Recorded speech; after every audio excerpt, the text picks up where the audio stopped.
Karabasan korkusunun gerçekleri. Uyku tüm canlılarda gözlemlenen doğal dinlenme biçimidir.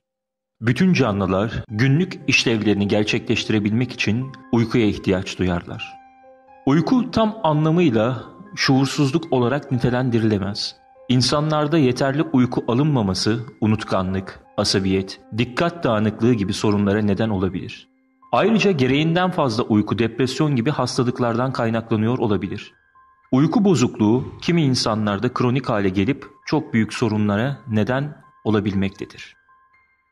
Uyanıkken ya da uyurken beyin dalgaları, beyindeki milyarlarca nöronlar arasındaki elektrik trafiği sonucunda üretilir. Uyku aynı zamanda hafızanın yeniden yapılandırılmasını ve psikolojik yenilenme için gereklidir.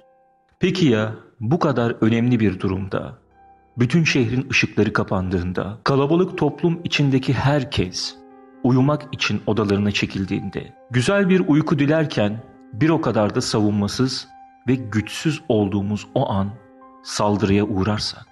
Bu psikolojik olarak yıpratıcı olsa da bazen de fiziksel izler bırakmakta, hatta kimi durumlarda ölüme bile yol açmakta. Bahsettiğim saldırının adı ise Karabasan. Sanki felç olmuş gibi nefes alamayacak duygusu içindedir. Hasta için çok ürkütücü olan bu durum 10-20 saniye kadar devam edip kendiliğinden sona erer. Ya da dışarıdan bir kişinin hastaya dokunmasıyla nöbet sonlanır. Uyku felci kişinin bilincinin tamamen açık olmasına rağmen hareket edememesine sebep olur. Ayrıca bu durum ile birlikte halüsinasyonlar da olabilir. Çoğu zaman uyku felcine uğrayan kişi tarafından bunun bir rüya sebebiyle oluştuğuna inanılır. Bu yüzden insanların hareket etmek istese de hareket edemediği rüya sayısı bu kadar fazladır. Uyku felcinin sebep olduğu halüsinasyonlar bazen durumun normal gibi bir rüya olarak algılanmasına, bazen de oda içerisinde hayali ve korkunç şeyler görülmesine sebep olur. Karabasan'a uğrayan kimselerin anlattıkları farklı kültürlerde bazen ufak değişiklikler gösterse de çoğu zaman aynıdır. Buna göre kişi uykuda olduğu sırada uyanır gibi olur ve hareket edemediğini fark eder. Bazen uyanmasına bir ses, fısıltı ya da açılan oda kapısı sesi gibi farklı işitsel unsurlar sebep olur. Daha sonra göğsünde yavaş yavaş artan bir baskı ve ağırlık hisseder. Gözlerini açmaya çabalar fakat başaramaz. Kollarından birinin tuttuğunu hisseder. Hareket kabiliyeti azalır ve neredeyse felç olur. Bağırıp çığlık atmaya çalışsa bile bunu yapamaz. Odada bir varlığın olduğunu iyice hisseder ve nefes alması da gitgide zorlaşır. Onunla mücadele ederken vücudundaki ağırlık da artar. Gözlerini hafifçe açmayı başardığında ise loş ışıklı yatak odasının yanı başında silüet halinde gölgeli bir figür görür. Bu figür çoğu kez gölge biçiminde siyah ve gözleri parlak bir varlık olsa da bazen de yaşlı bir cadı gibi görülmektedir. Fakat görünüşleri değişse de yaşattıkları korku ve dehşet aynıdır. Bu varlık kişide belli belirsiz bir korku hissi uyandırır. Vücudunun tehlikede olduğunu ve ona zarar verebileceğini yoğun şekilde hissettirir ve hareket etmek için çabalamaya devam eder. Bağırmak istese de sadece küçük iniltiler çıkartabilir. Sonunda kolları ve bacakları küçük tepkiler gösterir ve hareket kabiliyeti yavaşça tekrar kazanılır. Göğüsteki ağırlık birden kalkar. Sanki hiç olmamış gibi. Kötü bir kabustan uyanmışçasına kanter içinde kendini yatağında oturur halde bulur. Kendini odada yalnız ve korkunç bir ziyaret edilmişçesine sarsılmış durumda bulur.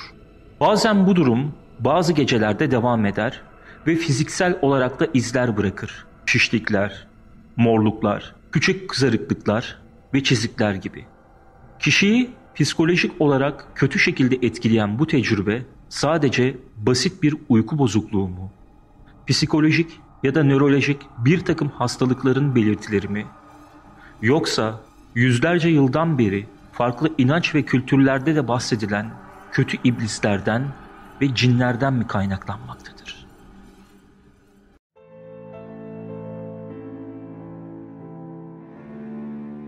Tıbbi araştırmacılar kabusların ve karabasanların nedenlerini araştırmaya devam ederken erken Hristiyan ve Ortaçağ toplumları bu tür karanlık rüyaları şeytana sahip olma, iblis saldırıları ve diğer şeytani etkilere bağladılar.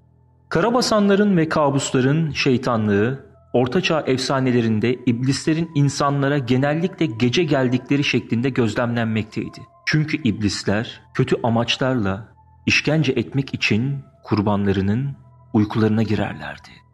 Gece uykulu saldırılarda sıkça görülen iblisler arasında inkubus ve sukkubus vardır. Bu iblislerin sırasıyla kadınlar ve erkeklerle gelip yattığı ve onları rahatsız ettiği söylenir. Bu tür etkinliklerin kanıtı deneyimli kabuslar ve erkekler için gece gündüz emisyonlarının varlığı ve kadınlar için de açıklanamayan gebelikler ile başlar. Bu şeytani saldırıların kurbanları ya durumları için başka açıklama yapmadılar ya da fiziksel koşullarını açıklamak için iblisleri kullanmayı seçtiler. Çünkü bazen ciddi anlamda fiziksel saldırılarda söz konusu olmaktaydı. Korkutucu ve ezici çoğunluktan ötürü bu deneyimler bir parasomnia, başka bir deyişle uyku felcinden başka bir örnektir.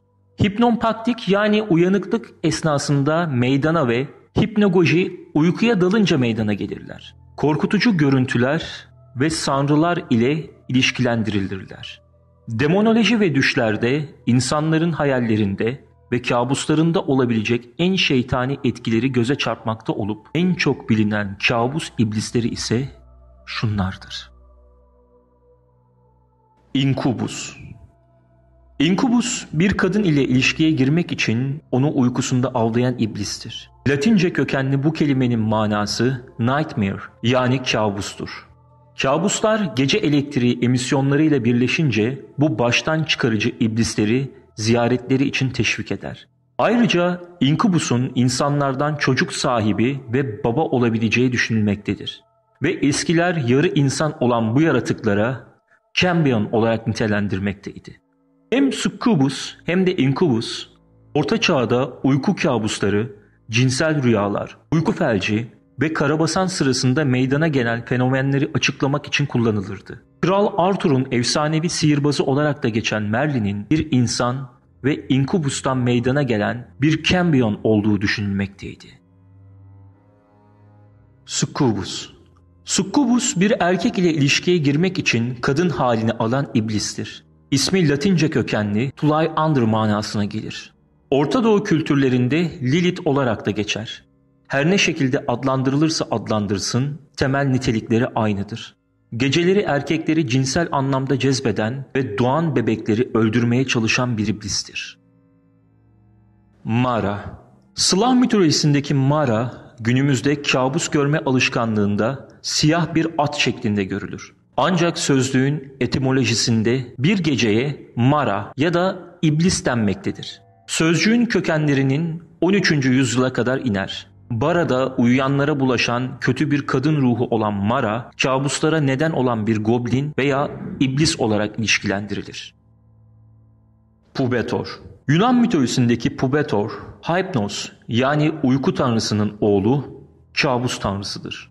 İnsanların hayallerinde yürüyüp buna layık olanlar için korkunç ziyaretler yapar. Kabus figürüdür. Pubetor, kabusların cisimlenmiş sembolü ve tanrısıdır. Rüyalarda hayvan veya canavar şeklinde görülür, Ikalus olarak da anılmıştır. Epiales. Yunan mitolojisindeki Epiales, siyah rüya olarak da bilinir. Kabusların ruh halini ve kişileştirme özelliğini taşır. Epiales, kabuslar içinde bilinen bir iblis ruhudur. Epiales, gece Nyx'ın çocukları olarak da Oneironi'nin rüyalarının ve ruhlarının bir parçası olabilir. Garinah. Arap mitolojisindeki Garinah, muhtemelen eski Mısır dininde veya İslam öncesi Arabistan'ın animistik inançları kökeninde olan Scrubus'a benzeyen bir iblistir. Bir Garinah kişiye uyur, rüyalar tarafından bilindiği üzere uykuda onunla ilişki kurar. Görünmez oldukları söylenir. Ancak ikinci defa ziyarete geldiklerinde genellikle bir kedi, köpek veya başka evcil hayvanların biçiminde görülebilir. Sadece belli insanlara musallat olur, onları sahiplenirler. Ve bu insanlar evlenemez. Ya da evlenseler de kadınlara zarar verir, bazen de öldürürler. Şimdiye dek birçok Afrika mitleri, rüyalarda böyle benzer deneyimlere sahip olanların kendilerini uyandırdıkları anda bitkin bulduklarını iddia eden kişilerle doludur. Yakşini. Hindistan'da Sukubeye Yakşini de denir ve Hindu, Budist ve Jain mitolojisindeki mitik varlıklardır. Onlar yeryüzünde gizlenmiş hazinelerin koruyucularıdır ve perilere benzerler. Yakshinis genellikle geniş kalçalı, dar belli, geniş omuzlu ve abartılı küresel göğüsleriyle güzel ve şehvetli olarak tasvir edilir. Tantra'da mantraları ve ritüel reçeteleri de dahil olmak üzere 36 Yakshini açıklanmaktadır. Yakshiniler genellikle hayırsever olmalarına rağmen Hint folkloründe kötücül özelliklere sahip kabuslara sebep olan Yakshiniler de vardır. Albastı. Albastı bir varlığın adından daha ziyade neden olduğu hastalığı ifade eder. Alvastı veya alpastı olarak da bilinir. Sibirya'da albastı olarak anılır. Albastı olan kişiye albıstar adı verilir. Boğucu, sıkıntılı, Sara hastalığına benzer bir hastalıktır. Lousa humması da denilen ve yüksek ateşte ortaya çıkan durumlarda temizliğe dikkat edilmediği için meydana gelen hastalıktır. Bunlara bağlı baygınlıkları ile bir çeşit korku halidir. Gebe kadın kan kaybetmeye başladığında değişik varlıklar görmeye başlar. En çok korktuğu şey gözünün önüne gelir. Bunun sonucunda bazen bayılır. Al karısı o esnada göğsüne dizleriyle çökerek soluğunu keser. Hatta bazen ölüme bile neden olabilir. Bu durumdan kurtulması için al ocağına götürülür. Bu yer genellikle kutlu bir mekandır veya bir evliya mezarıdır. Karabasan. Türk halk kültüründe kabus veya buna neden olan varlığa karabasan ya da karabasma da denilir. Türk halk inancında gerçek sanılan kötü görüntü ve korkulu halüsinasyonlara verilen addır. Karabasu olarak da söylenir. Gerçekmiş gibi algılanan kötü rüyalardır. Karabasanın neden olduğu hastalığa da karabastı denilir. Hayalet görmeyi tanımlamak için de bu tabir kullanılır. Bazen de doğum yapan kadının ölmesi karabastıya bağlanır. Azerice'de hayalet sözcüğünün karşılığı da karabasmadır. Sözcük genel anlamda insanların kötü şeyler görmesi demektir. Korkulu rüyalardır. Bazı yörelerde karakura veya kamos adlı bir varlığın neden olduğu düşünülür. Ağır basma ifadesinde de kullanılır. Karabasanlara kötü ruhların veya cinlerin neden olduğuna inanılır. Bu ruhlar bazen ölümcül olabilmektedir. Bazen uykuda ölen insanların bu varlıkların öfkeleri dolayısıyla öldükleri düşünülür. Karabasmak fiili ile kullanıldığında kabus görmek veya buna nedenle hastalanmak manası verilir. Moğolca harah karah sözcüğüne bakmak ve haragah ise lanet anlamına gelir. Çin halk kültüründe uyku felci Guiya Chang sözcüğünden hayalet yatağa basıyor anlamında kullanılır. Japonya'da uyku felcine Kanashiari denir. Newfoundland'da karabasan yaşlı bir cadının ziyareti olarak bilinir. Meksika'da da Subida del Muerto yani tepeye tırmanan ölü olarak bilinir. Almanca'da Hexendurken cadı basması olarak bilinir. Kore'de Gavelnilyum sözcüğü Gavi tarafından bastırmak olarak kullanılır. Ruhlar ve şeytanlardır. Endonezya'da Kavali insanlar, Tindihan derler. Yani yerel lehçede üzerine uzanmak. Filipinler'de uyku felci genellikle Banglot ile bağdaştırılır. Vietnam'da uyku felcinin anlamı üzerine bastırılan bir hayalet ve ruh olan Made olarak bilinir. Antiller'de Dupi tarafından yapıldığına inanılmaktadır. Genellikle Rusya inancında uyku felcine kötü evlilik, ihanet için ev halkını cezalandıran ev ruhu yani domovoi sebep olur. Geleneksel İslam kültüründe uyku felci bir cin ile açıklanır. İnsanlara benzeyen ve dünyada yaşayan bir ırk olan cin sözcüğü gizli, görülmez, ıssız, yabancı olan her şey için yan anlam olarak da kullanılır. Laos kültüründe hayalet seni sessizleştiriliyor diye çevrilebilen Puyam'ın bunlara yol açtığına inanılır. Finlandiya dilinde kabusa Painanjen denir. Fakat sözcük olarak basmak anlamında kullanılmaktadır. Macaristan halk kültüründe uyku felcine liderniomas yani tunder gibi doğaüstü varlıkların yol açtığına inanılır. Karabasan'a uğrayan kişi korkutucu davranışlar gösterebilir.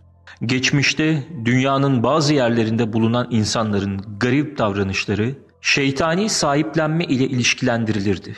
Karabasan sırasında kurban ağlar, gözleri açık olup uyanık görülebilir. Karabasanın ortasında kişi çığlık atabilir, fiziksel ve sesli olarak tepki verebilir. Karabasan yaşayan kişiyi o anda uyandırmak zordur. Uyuyan kişi de sarsılmış bir durumda olup bazen yaşadığı o anları bile hatırlayamaz.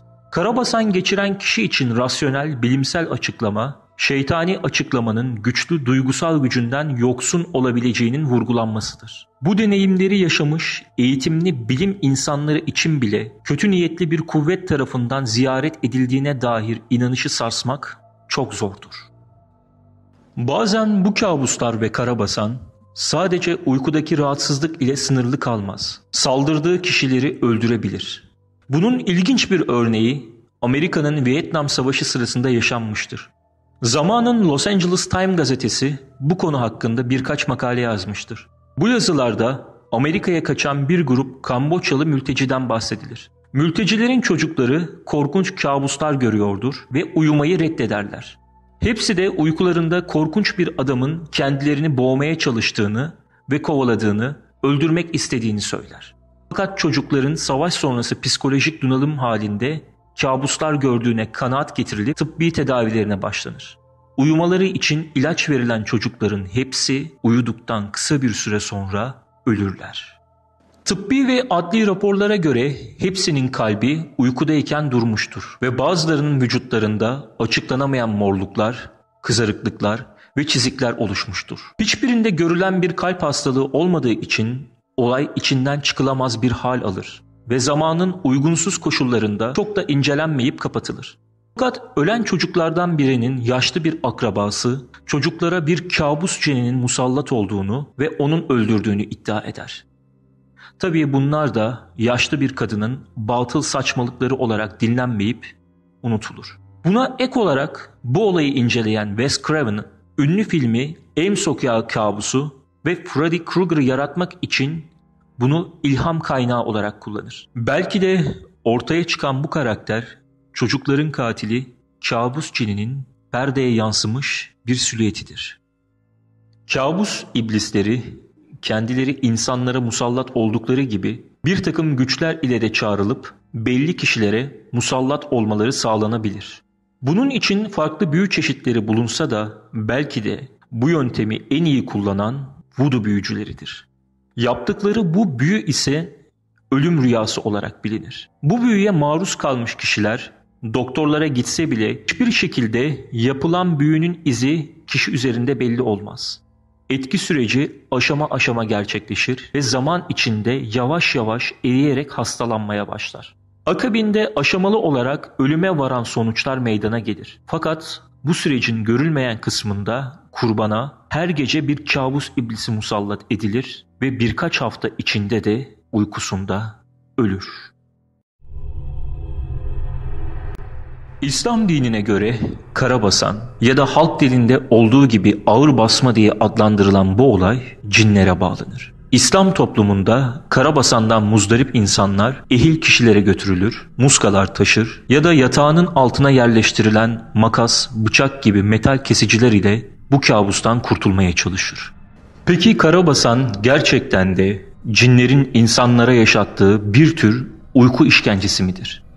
Karabasan olayı ve lohusalık haline gelen hadiseler Anadolu'nun her tarafında görülen mevcut olaylardır. Genellikle zemher ayında doğu bölgelerimizde cingolos dediğimiz olay da bunlardan bir tanesidir. Yani uykuyla uyanıklık arasında genellikle kıllı, siyah, goril gibi bir varlığın üzerinizde oturduğunu, eliyle kolunuza bastırdığını, konuşamaz duruma getirdiğini ve dilinizin kilitlendiğini hissedersiniz. Veyahut geceleyin uyurken aniden bir ses duyarsınız. Sizi dışarı çağırır, sanki uyur gezer gibi hareket edersiniz. Peşinden gidersiniz. Kendinin cingoloz olduğunu söyler ve sizin yakınınız şeklinde size gözükür ve sizi istediği yere götürür. Bir de Albastı dediğimiz durumda lohusa bayanlarda olan bir hadise olup sadece çocuğunu götürüyormuş gibi rahatsızlandırmalar, beşiğin yerini, yatağın yerini değişir gibi görüntülenmeye başlayan hastalık türü de vardır. Peki bu ağır basan halleri ne zaman olur? Ağır basan, albastı dediğimiz bu olaylar genellikle vücut yorgunken ya da zihinsel ya da bedenen bir yorgunluk hissedilmesinden sonra başlar. Örneğin bir yolculuğa çıktınız, dönüşte çok yorgunsunuz ve metruk bir yerde yalnız kalıyorsunuz. İşte o andan sonra siz, vücudunuz, bünyeniz uygun ise bir menfez açabilir. Bir de bakarsınız ki üstünüzde bir ağırlık gelir. Gözleriniz yavaş yavaş kapanır, üzerinizde korkunç bir ağırlığı hissedersiniz. Sesiniz, soluğunuz kesilir. Yanınızda biri varsa bile bağıramazsınız. Sesinizi ona duyuramazsınız. Bazıları kendi ruhsal güçleriyle bir dua okur, bir ayetel kürsü okuyabilir veya bütün gücüyle Allah'ın ismini zikrederek o andan kurtulabilir. Karabasan olayı diğer dinlerde de var. Onlar da Hazreti İsa'dan veya kendi dinlerinden bir yardım talebinde bulunmak suretiyle birdenbire ruhsal bir güçle bu durumdan çıkan insanlar olduğu bilinmekte. Demek ki burada olan hadise vücutta bir menfez açılması. Genellikle bedensel ve zihinsel yorgunluksa bunlara yol açmakta. Vücuttaki menfezler genelde insan vücudundaki akupunktur noktaları gibi açıklardır. Yani hücreler arasında sinir sistemindeki bazı nöronlar içerisindeki belli aralıklardır. Bu aralıklar vücudun herhangi bir kesiminde olabilir. Gözlerde bir hassasiyet olarak ellerde, alında, boyunda, göğüste veya ayaklarda olabilir. Bunlar ancak denemeler sonunda bulunur. Çünkü her insanın yapısı değişiktir ve biyolojik değişikliğe göre görülmeyen bazı şualar bu noktaları kullanmaktadır. İşte bunlara menfez denmektedir. Yani kişinin manyetik şuaları aldığı vücuttaki kilit noktalarıdır. Bu noktalar biyolojik enerjinin girmesine neden olan koridorlara benzer. Karabasan veya cin türevi varlıklar bu koridorları kullanıp size ulaşabilir. Bu durumda bizim kültürümüzün etkisiyle görülen halüsinasyonların İslam dininin etkileriyle de cinleri çağrıştıran kedi ya da insan benzeri garip görünüşlü semboller olması da kaçınılmazdır. İbn Sina Kanon kitabında ruh bozukluklarını ve hastalıklarını 15 grup içinde toplamıştır. İbn Sina sınıflandırılmasına aşırı tutkulara, karabasana, kuduza, maniye veya Şubat aylarında kendisini kurt gibi gösterme belirtileriyle ortaya çıkan hastalığa da yer vermiştir. Fernel, Fransa'da ruhsal bozuklukları ve hastalıkları beynin zarlarının yapısını ve karıncıklarını bozan nedenlere bağlı olarak 3 büyük gruba ayırmıştır. Birinci grupta baş ağrılarına, ikinci grupta ateşli akıl hastalıkları, bilinç bulanıklığı veya maniye, üçüncü grupta da baş dönmesi, epilepsi, felç, karabasan, kasılma, melankoli ve titremeye yer vermiştir. Karabasan uykuya daldıktan bir süre sonra şeytanın gelip göğse oturması, boğazınızı sıkması, nefes alamama, hiçbir yerinizi oynatamama, bağıramama, yardım istememe şeklinde tarif edilen müthiş bir dehşet ve panik tablosu olarak tanımlanır. Kültürümüzde cinlerle ilişkilendirilen ve sıklıkla hocalara danışılan bu durumda aslında basit bir uyku bozukluğu da olabilir. Bu olay uykuya daldıktan kısa bir süre sonra özellikle genç insanlarda hafif uykudan derin uykuya geçiş esnasında üst beyinle alt beyin arasında geçici bir uyumsuzluktan kaynaklanan sorun nedeniyle yaşanabilmektedir. Bu olay bütün dünyada yaygın olarak görülmektedir. Karabasanın diğer bir yönü ise kişinin gece uykusunda korkulu rüyalar görerek uyanması olarak bilinen bir uyku bozukluğu olmasıdır. İnsanlar rüya gördükleri REM uykusu sırasında göz ve solunum kasları dışında tamamen fizyolojik bir felç durumundadır. Hiçbir kasları çalışmaz. Hatta birkaç dakika hareket edemez.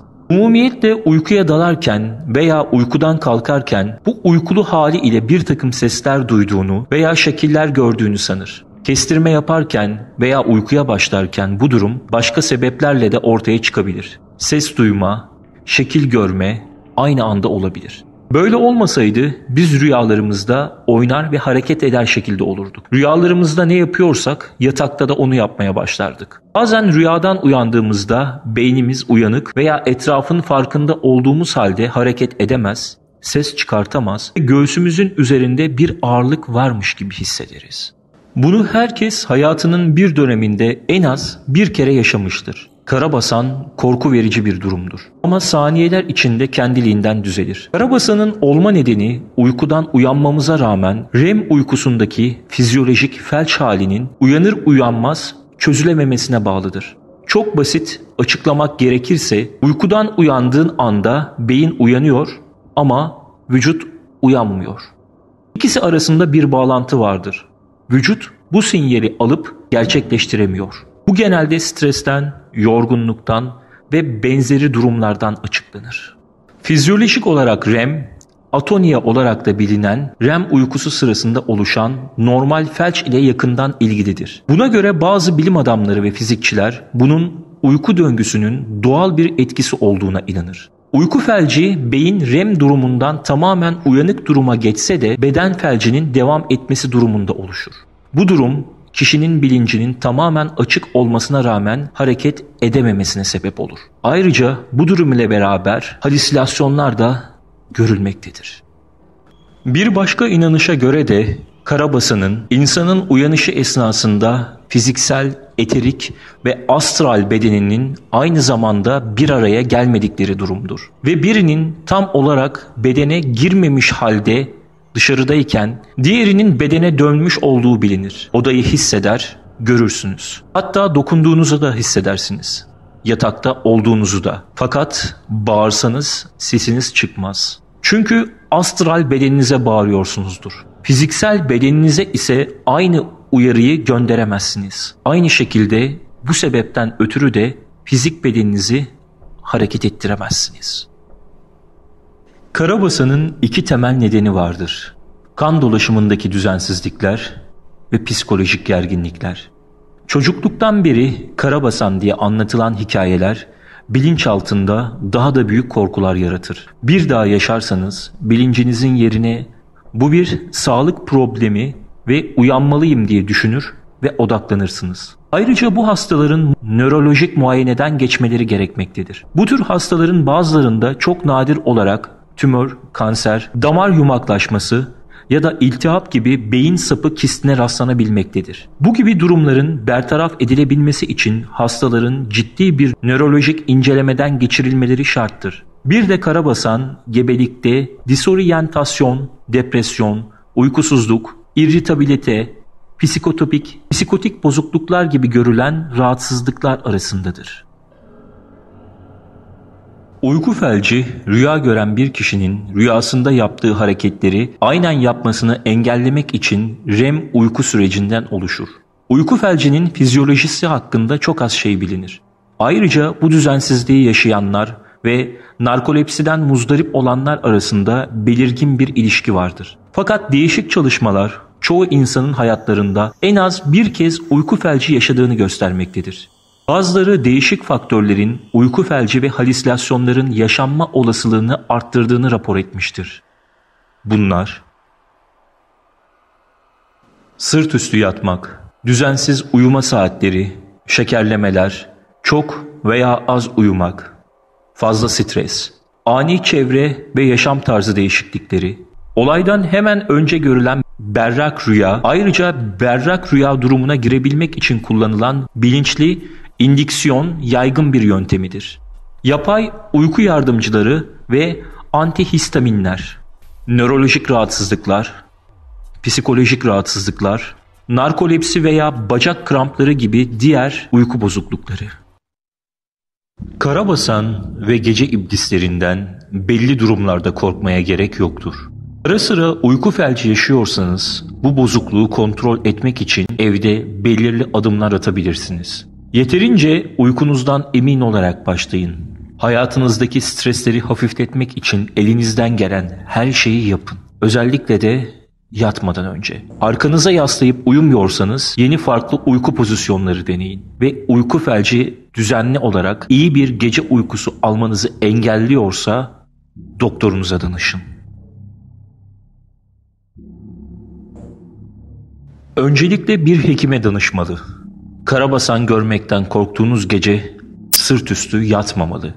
Yatağın üzerinde ya da yerde ekmek kırıntısı olmamalı ve yatak temiz kalmalı. Yatarken yatağa abdestli girmeli. Eyüzü Besmele okuyarak Ayetel Kürsi, İhlas, Fatiha, Nas ve Felak sureleri okunmalı. Cevşen duası okunmalı ya da üzerinizde cevşen duası bulundurulmalı. Yastığın ya da yatağın altında bıçak, makas gibi demir, çelik, keskin objeler konulmalı. Yatağın baş ve ayak ucu kısmında ufak kaplar içinde kaya tuzu konulmalı. Yatılacak yerde kuru ada çayı ile tütsü yapılmalı. Karabasan ve kabusların şeytani olaylar olduğuna dair inanç 20. ve 21. yüzyılın uyku bozukluğu araştırmaları ışığında geçerli bir teori değildir. Yine de araştırmalar devam ettikçe karabasanlar ve kabuslar hakkında yeni verilere ulaşılmaktadır. Hayatta herkesin başına en az bir kere gelmiş bu korkunç olayın tam gerçekleri belki yakında aydınlığa kavuşur. Ama o ana dek gece yatarken bu korkunç ziyaretçi her an sizin kapınızı da çalabilir. Videolarımızın devamı için kanalımıza abone olmayı unutmayın.